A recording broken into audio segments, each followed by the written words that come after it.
और इसको हमेशा उठाए रखना। जिस्म में जब तक जान है, जिस्म में जब तक जान है। माननीय मुख्य अतिथि, आदरणीय प्रधानाचार्य, निष्पक्ष अध्यापकगण और मेरे प्रिय दोस्तों, आप सभी को स्वतंत्रता दिवस की ढेर सारी शुभकामनाएं। आज मैं आप सभी के साथ देश प्रेम और राष्ट्र निर्माण के उपलक्ष्य पर अपने कुछ विचार साझा करना चाहूंगी। हम सब भाग्यशाली हैं कि हमने स्वतंत्र भारत में जन्म लिया है। आजादी से पहले जब घर के हालात ये होता करते थे कि प्यार भी भड़क गया, मांग का सिंदूर गया, नन्हे नौनिहालों की लंगोटियां चली गई, छोटी छोटी बेटियों की चोटियां चली गई, बाप की कमाई गई, भाई की पढ़ाई गई। ऐसा एक विस्फोट हुआ कि पता ही चला नहीं, पूरे जिस्म की कई बोटियां चली गई, बोटियां चली गई। आपकी नजरों में तो केवल एक आदमी मरा है साहिब, आपकी नजरों में तो केवल एक आदमी मरा है, किंतु मेरे घर की तो रोटियां चली गई, रोटियां चली गई। वाले हालात हो जाने पर भी एक माँ अपने बेटे को सरहद पर दुश्मन की धज्जियां उड़ाने के लिए भेज देती थी और उसे खत लिखाकर भेजा करती थी कि अम्मा ने खत लिखा है बड़े ही चाव से, पुत्र मेरे ना घबरा जाना, एक इंच भी पीछे ना हटना, चाहे इंच इंच कट जाना, चाहे इंच इंच कट जाना। इस तरह से पूरा परिवार अपने देशभक्त साबित कर रहा होता है। तब देश बलिदान हो रहा था, तब देश लड़ जाने को करता था, तब देश मर जाने को, मिट जाने को, फांसी चढ़ जाने को करता था। आज देश लड़ जाने को नहीं कहता, आज देश लड़ जाने को, मिट जाने को, फांसी चढ़ जाने को नहीं कहता, बल्कि मेरे विचारों में तो अगर कोई व्यक्ति अपना काम पूरी ईमानदारी, पूरी मेहनत और पूरी लगन से करे ना, तो वही सबसे बड़ी देशभक्ति है। मैं नहीं मानती कि फेसबुक और व्हाट्सएप की डिग्री को 3 लफ्जों में रखना ही देशभक्ति है और यदि आप कहेंगे कि साल में 2 बार तिरंगा हाथ में लेना ही देशभक्ति है, तो मैं पूछना चाहूंगी कि फुटपाथ पर रहने वाला वो बच्चा ट्रैफिक की छांव में लगे पांव में तिरंगा बेच रहा होता है, तो क्या आप उसे देशभक्ति कहेंगे?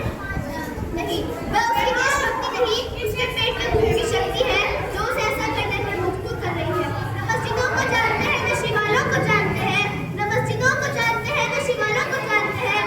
जो पेट के भूखे होते हैं ना, वो सिर्फ भोजन के निवालों को जानते हैं, वो सिर्फ भोजन के निवालों को जानते हैं। अपने परिवार, अपने समाज और अपने देश के लिए समर्पण का भाव है देशभक्ति, और अब देशद्रोही के जीवन में आने वाला तूफान ही हमारी सच्ची देशभक्ति है। एक देशभक्ति और एक देशद्रोही तब आहत होती है जब एक बेटा अपने बूढ़े माँ बाप को वृद्धाश्रम की चौखट पर छोड़ आता है। करा उठती है वो देशभक्ति जब मुसीबत में हम लोगों को जान बचाने से ज्यादा सेल्फी लेकर लाइक बढ़ाने लगते हैं।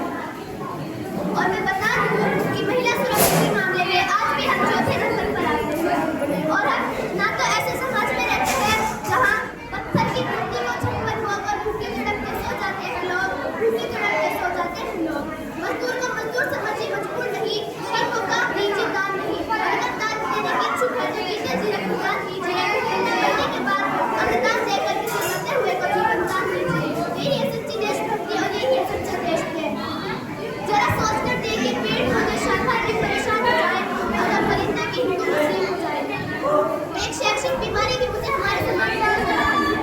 बड़े आश्चर्य की बात है जिस देश ने अपनी दुनिया को जिला और नालंदा में करके विश्वविद्यालय शिक्षा की बुनियाद रखी, आज वही विश्व के 100 सर्वश्रेष्ठ विश्वविद्यालयों में हमारा एक भी विश्वविद्यालय खड़ा नहीं हो पाता।